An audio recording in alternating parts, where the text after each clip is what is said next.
महाराज, ये तो लकड़ी की नाव है, पत्थर से नरम, कहीं महंगा उड़ा देगा तो हमारा बाल बच्चा खाए बिन मर नहीं सकता। सर हम समझ नहीं पा रहे हैं, कृपया साफ साफ बताइए। अच्छा सरकार पूछते हैं। अच्छा सरकार पूछते हैं तो कहता हूँ संशय अपना, भगवान मेरे सन्मुख है तो क्यों रहने दूर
सखा, जो संख्या हो उसका उपाय करो। इसी तरह दास का और अपना संकोच चुका लीजिए राजन, चरणों के धूरी पे संशय है या धूरी धुला लीजिए।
सखा, यदि शंका है तो समाधान कर ले।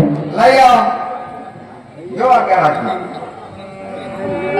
अरे मैं क्रिया ना आए कठा वाले का।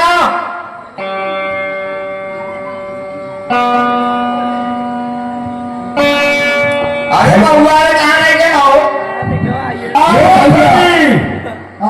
भाई तो यही कहाँ बोल रहा है? आवत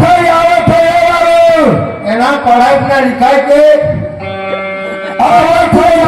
कटिया लड़का आई गए बाबू दूध भी उखाई बदहिया